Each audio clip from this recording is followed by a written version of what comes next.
Developed by 1cc Games, Silver Bullet is an arcade shooter and bullet hell where you're on a quest to rescue your dogs that have been kidnapped. Dognapped?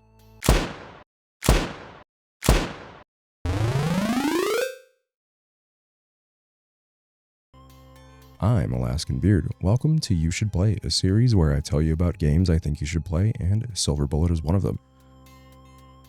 The game starts with our dogs getting lured out of their dog houses and subsequently stolen by an unknown perpetrator.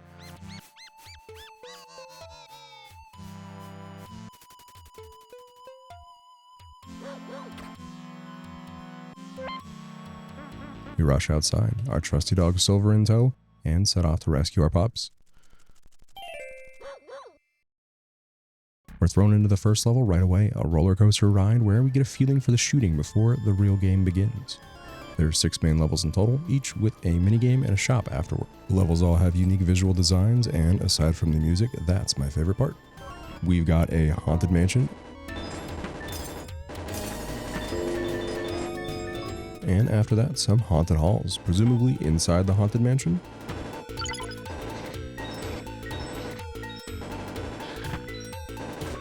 Then we have a set of ghost trains, similar to what we rode here on, I assume.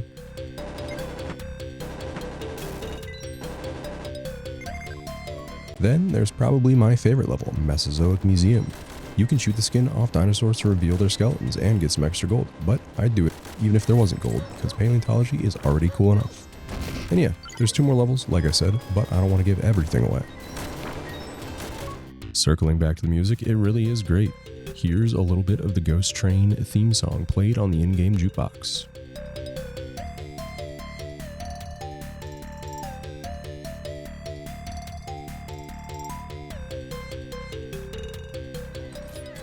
Just solid tracks that fit the levels perfectly. While the main levels are the main attraction, each of the minigames do a good job of breaking up the gameplay. And come on, Tetris where you have to make the shapes by shooting the blocks? That's such a sick idea. And the other levels aren't slouches either, but Tetris is definitely my favorite.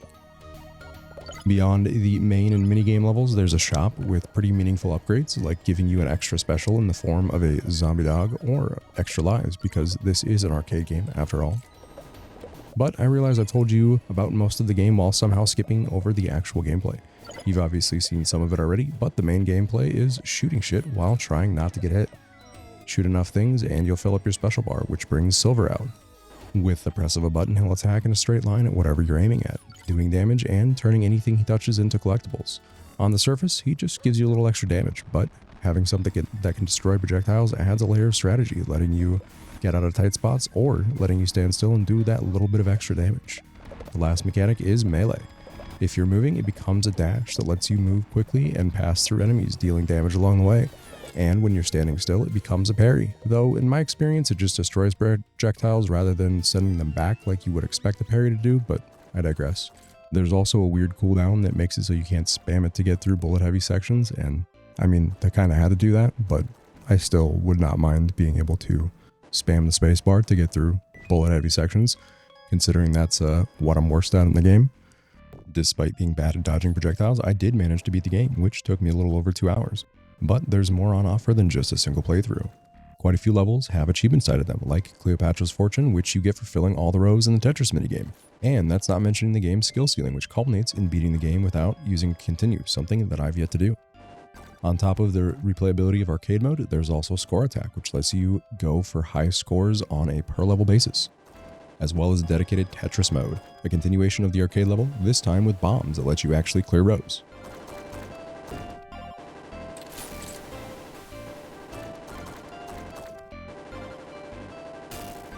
And hey, if collectibles are more your speed, there's a whole page dedicated to the different items you get at each accuracy threshold, as well as level-specific bonus items.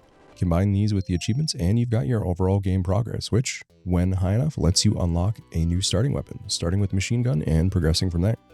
While it's clear this is an arcade shooter first and foremost, I think adding roguelike meta progression was a great idea. Not only is it nice to have something to work towards in each run, it gave me a reason to keep playing after I'd beaten the game for the first time. Before I wrap up, let's talk technicals for a second. It may not be interesting, but it is important. The game does have remappable controls with support for keyboard, mouse, and controller, Each can be used to control the game in its entirety, including the mouse, which is fun. It runs at a locked 60 FPS, and while I didn't test this on anything other than my main PC, it is listed as playable on Steam Deck. And last but not least, it does not have ultra-wide support, though I wouldn't really expect it from a game like this, and it seems to be locked at 16:9, so no matter what size monitor you have, it's going to be dependent on the aspect ratio. And I don't have a better place in the video to put it, but the game also has screen filters that give it a retro look to go along with its retro feel.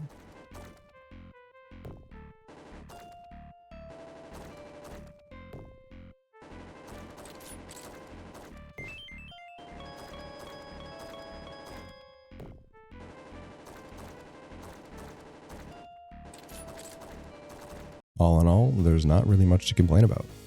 At the time of writing, the game only has 20 reviews after being out for a little over a month and a half, and for $7, less if you're watching this around when I release it and you scoop it up on Fanatical, you'll get a few hours of fun in a game that's charming, unique, and in a genre that not many people develop for anymore, that being arcade shooters. I've been Alaskan Beard, and I hope you check out Silver Bullet. And if you don't, I hope you at least enjoyed the little bit of gameplay that I showed off.